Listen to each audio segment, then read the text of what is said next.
दोस्तों, आज फिर से एक न्यू वीडियो लेकर आपकी खिदमत में हाजिर हूँ। आज मैं पुराने ज़माने का केरल दिखाने वाला हूँ, जो कि भारत का 13वां आबादी के हिसाब से 13वां सबसे बड़ा राज्य है और क्षेत्रफल के हिसाब से 21वां सबसे बड़ा राज्य है। तो आज हम केरल देखेंगे पुराने ज़माने में केरल किस तरह से दिखाई देता था। ऐसे तो केरल का इतिहास बहुत पुराना है और केरल मसालों से जाना जाता है और यहाँ पर विदेश से लोग आते थे और बिज़नेस यहाँ पर करते थे। तो आज हम केरल के बारे में भी कुछ ज़रूरी जानकारी आपको देंगे और ज़रूरी इतिहास आपको केरल के बारे में प्राचीन इतिहास आपको सुनाएंगे। केरल का प्राचीन इतिहास क्या रहा है। तो ये वीडियो बहुत ही खूबसूरत होने वाला है और इस तरह के आप पुराने देश और दुनिया के पुराने शहरों को आप देखना पसंद करते हैं और उसका इतिहास भी जानना चाहते हैं तो आप हमारे चैनल से जुड़ सकते हैं। हमारे चैनल से जुड़ने के लिए आपको हमारे चैनल को सब्सक्राइब करना है, साथ में बेल आइकन को प्रेस करना है। जब भी कोई हम वीडियो अपलोड करें सबसे पहले नोटिफिकेशन आपको मिले। तो आइए शुरू करते हैं और देखते हैं पुराने ज़माने में केरल किस तरह से दिखाई देता था और उसका इतिहास भी हम जानते हैं कि इतिहास भी, क्योंकि इतिहास भी जानना ज़रूरी है कि इतिहास के साथ साथ आप केरल को, किसी भी देश को, किसी भी शहर को, किसी भी राज्य को आप इतिहास से समझ सकते हैं और उसके पुरानी तस्वीरों को भी आप देख सकते हैं, क्योंकि तस्वीर भी पूरा इतिहास का एक हिस्सा रहता है। कि जब आप तस्वीरों को देखोगे तो आपको पता चलेगा कि इतिहास कितना पुराना है। तो आज हम पुराने ज़माने का केरल दिखाएंगे और उसका मुख्तसर इतिहास, जो कि प्राचीन ज़माने में केरल किस तरह से कि उसका इतिहास रहा था केरल का। तो आज हम केरल का प्राचीन ज़माने का केरल का इतिहास सुनाएंगे। तो वीडियो में एंड तक बने रहे। वीडियो पसंद आए तो वीडियो को लाइक करें, चैनल पर नए हो तो चैनल को सब्सक्राइब करें। तो शुरू करते हैं और देखते हैं पुराने ज़माने का केरल और उसका मुख्तसर इतिहास। आज हम जानेंगे प्राचीन केरल के बारे में इतिहास। केरल का प्राचीन इतिहास प्राचीन युग से लेकर कुलशेखर साम्राज्य के समाप्ति काल तक यानी 12वीं शती तक माना गया है। महाप्रस्तर स्मारक केरल के प्राचीन इतिहास के प्रमाण के रूप में विभिन्न स्थानों से खोज निकाले पत्थर के औजारों को ले सकते हैं। विभिन्न स्थानों जैसे वयनाटू के एडाक्कल, तोवरी, इटुक्की के मरायूर के पास के कुटक्काट नामक वनक्षेत्र, कोल्लम जिले के तेनमला के पास के चंतरुणी आदि की गुफाएं केरल के प्राचीन लोक जीवन के प्रमाण हैं। इस प्रकार के प्राचीन खंडहरों के बाद केरल के लोक जीवन के बारे में जो प्रमाण प्राप्त होते हैं वे तो महाप्रस्तर स्मारक है। इन स्मारकों का युग ईसा पूर्व 500 से ईस्वी सन 300 तक माना जाता है। केरल के महाप्रस्तर से तात्पर्य के बारे में। महाप्रस्तर से तात्पर्य उन कोठरियों या स्तंभों से है जो बहुत बड़े पत्थरों से निर्मित कृस्तान या मृतकों का स्मृति चिन्ह है। दक्षिण भारत में जो महाप्रस्तर अभियान हुआ था वह प्रेत पूजा से संबंधित था। महाप्रस्तर स्मारक भी विभिन्न प्रकार के हैं, जैसे भीमकाय पत्थर की कोठरियां, पयुत्रा कल्लू, रस्सी नुमा चट्टान, नडुक कल्लुकल, पत्थर के स्तंभ, कुटक कल्लुकल, छतरी नुमा चट्टाने, टोपिक कल्लुकल, टोपी नुमा चट्टाने, पत्थर गुफाएं आदि कई प्रकार के महाप्रस्तर स्मारक हैं। वे तो कई नामों से जाने जाते हैं, जैसे नडुक कल्लू, टोपिक कल्लू, पडाक कल्लू, पुलच्चिक कल्लू, पांडिक कुशी, पुरानी कर, नन्नन नाड़ी, पतुमक कत्ताशी आदि। शव को मिट्टी से बने बहुत बड़े पात्रों में रखकर गाड़ दिया जाता था। यह ठीक है कि महाप्रस्तर खंडहरों से प्राचीन जीवन का चित्र मिलता है, परंतु उन्हें स्थायी अधिवास के विकास का सूचक नहीं माना जा सकता। विदेशी संबंध कैसा था केरल के लोगों का? केरल का विदेशों के साथ संबंध युगों पुराना है।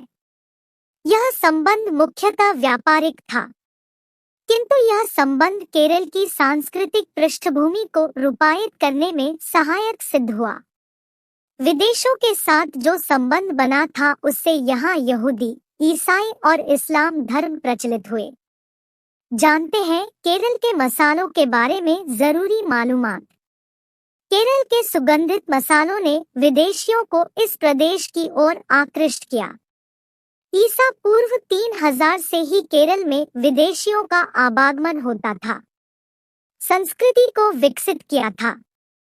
असीरिया और बाबिलोन के निवासी भी केरल पहुंचे थे, जिन्होंने प्राचीन सुमेरियन मेसोपोटामिया दुनिया संस्कृति को विकसित किया था। वे इलायची, लवंग आदि अपने साथ ले गए। केरल के साथ मसालों का सर्वप्रथम व्यापार करने वाले अरब और फिनीशा के लोग थे। समुद्र से यहाँ प्रथमतः पहुँचने वाले ओमान तथा पेर्शियन खाड़ी क्षेत्र के अरब भाषा भाषी होंगे। उत्तर भारत से होकर भी केरल के मसाले मध्य एशिया पहुँच गए। ईसा पूर्व अंतिम सदियों में ग्रीस और रोमा केरल के साथ व्यापार करते थे। डियोस्कोरिड्स, जो प्राचीन ग्रीक वैद्य थे, जिसके मेटीरिया मेडिका नामक वैद्य ग्रंथ में हल्दी, अदरक, लौंग इत्यादि के औषधीय गुणों का वर्णन है। ईसा पूर्व पहली सदी में रोमा ने जब मिस्र पर आक्रमण किया, तब मसाले व्यापार में केरल के साथ अरबों का एकाधिकार टूट गया। उनकी जगह रोमा आ गया। केरल से प्रभुत मात्रा में रोमा के सिक्के प्राप्त हुए हैं। ईस्वी सन 45 में जब मिस्री नाविक हिप्पालस ने भारतीय महासमुद्र की हवा की गतिविधियों को खोज लिया, तब केरल की ओर समुद्री यात्रा आसान हो गई। काली मिर्च ही सबसे बड़ी कीमती चीज थी जो केरल से विदेशों में निर्यात की जाती थी।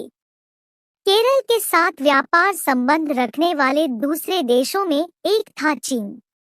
हो सकता है कि ग्रीक तथा रोमा के पोतों के पहुंचने से पहले ही चीनी पोत केरल के बंदरगाहों में पहुंचे हों। प्राचीन चीनी सिक्के केरल में प्राप्त हुए हैं। चीनी मिट्टी के बने बर्तनों के खंडहर भी मिले हैं। चीना चट्टी, चीनी फ्राइस पान और चीनावला, चीनी जाल जो मछली पकड़ने के लिए का प्रचार भी चीन के साथ रहे केरल के व्यापारिक संबंध का प्रमाण है। केरल के पुराने बंदरगाह के बारे में जरूरी मालूमात। पुराने समय में केरल के पास बंदरगाह थे जो केरल की नाविक परंपरा को भी सूचित करते हैं। उन बंदरगाहों के कारण विदेशी व्यापार समृद्ध होता गया। मुस्रिस, कोडुंगल्लूर, तिंडीस, बराक्के, नेलक्केंडा आदि प्राचीन बंदरगाहों का वर्णन प्राचीन यायावरों ने किया है। मुस्रिस को छोड़ दूसरे बंदरगाह कहाँ स्थित थे, इसका सही ज्ञान इतिहासविदों को नहीं है। प्राचीन भारत के सर्वप्रमुख बंदरगाहों में एक था मुस्रिस। उपर्युक्त बंदरगाहों के अतिरिक्त केरल में अनेक छोटे छोटे बंदरगाह भी पुराने केरल में बनाए गए होंगे। बाद में कोल्लम, कोषिकोड, कोच्चि इत्यादि प्रमुख बंदरगाह बने। केरल के संगमियों के बारे में प्रख्यात इतिहासविद ए श्रीधर मेनन का विचार है कि केरल का इतिहास ईसा की प्रारंभिक 5 सदियों में बन रहा था। यह वह युग है जो तमिल साहित्य में संगमकाल नाम से प्रसिद्ध है। उन दिनों केरल तमिलनाडु के अंतर्गत था। पश्चिमिश पाटुक, पुराने तमिल गीत नाम से अभिहित संघ साहित्य से इस युग के बारे में जानकारी मिलती है। प्रायः सभी इतिहासकार यह मानते हैं कि ईसा पूर्व पहली शताब्दी तथा ईस्वी सन 6ठी शताब्दी के बीच का काल संगमकाल है। डॉक्टर एस कृष्ण स्वामी अयंगार, नीलकंठ शास्त्री, कनकसभा शेषय्यर, पी के गोपाल कृष्णन जैसे इतिहासकार एवं कैम्ब्रिज हिस्ट्री ऑफ इंडिया का अभिमत है कि ईस्वी सन की प्रारंभिक 3 सदियां ही संगमकाल है। किंतु ए श्रीधर मेनन ने प्रमाण देकर लिखा है कि ईस्वी सन 1 से 5 तक की सदियां ही संगमकाल है और इलंकुलम कुन्नन पिल्लाई के मत में ईस्वी सन 5 और 6 शताब्दियां ही यह युग है। आधुनिक कालीन इतिहास अनुसंधाताओं का मत है कि संगम साहित्य एवं महाप्रस्तर स्मारक एक ही युग का प्रतिनिधित्व करते हैं। संगमकालीन तमिल क्षेत्र के शक्तिशाली राज्य थे तोंडैमंडलम, चोलम, पांड्यम, चेरम, कोंगुनाटु, जिनमें से चेरनाटु बाद में केरलम कहलाने लगा। राजधानी का नाम वंची था। संगमकालीन केरल के प्रमुख राजा थे दक्षिण क्षेत्र के आयवंश के राजा ऐशिमला, पूशिनाटु को राजधानी बनाए नंदवंश के शासक और दोनों के बीच के क्षेत्र के शासक और चेरवंश के शासक। संगमकालीन रचनाओं से तद्युगीन केरल की सामाजिक, सांस्कृतिक और आर्थिक दशाओं का विस्तृत विवरण मिलता है। समाज विभिन्न कबीलों से बने विभिन्न वर्गों में बंटा हुआ था। परिवार ही सामाजिक जीवन का मूल था। सामाजिक समस्याओं का समाधान मनरम द्वारा होता था, जो ग्राम मुखियों से गठित था। कई इतिहासकारों के अनुसार यह ऐसा संक्रांति काल था जिसमें शासन व्यवस्था कबीलों से चलकर राजाओं के हाथ में आ गई। केरल के कृषि प्रधान आर्थिक व्यवस्था के बारे में। केरल में संगमकाल में ही कृषि प्रधान आर्थिक व्यवस्था का उदय होना शुरू हुआ था। जमीन को 5 तिना भूभाग में बांटा गया था। पहला पहाड़ी क्षेत्र था जिसका नाम कुरिनी तिना क्षेत्र था, जहां कुरवर, कन्वर आदि गोत्र वर्ग के लोग रहते थे। दूसरा पाल तिना नाम से जाना जाता था, जो मरुस्थल जैसा मिट्टी का जंगल था जहां मरवर, वेटर आदि रहते थे। तीसरा मुल्लतिना कहलाता था, जो वनस्थल था जहां चरवाहे और आयर रहते थे। मरुता क्षेत्र नामक ग्रामांचल में उश्वर, खेतीहर किसान रहते थे। समुद्रतीय क्षेत्र को नेतल कहा जाता था, जहां रहने वाले थे परतवर, नुलैयर और अलवर। कृषि के साथ साथ व्यापार भी लहलहा उठा। मुसिरिस, मुइरी, नौरा, तिंडिस, नेलकिंदा, बकरे, कोटनारा आदि संगमकालीन केरल के प्रमुख बंदरगाह थे। अकनानूर नामक संगमकालीन गीतों में बताया गया है कि यवनों के बड़े जहाज चुल्ली, पेरियार की लहरों को चीरते हुए मुइरी नामक शहरों में पहुंचते थे और स्वर्ण देकर काली मिर्च खरीदते थे।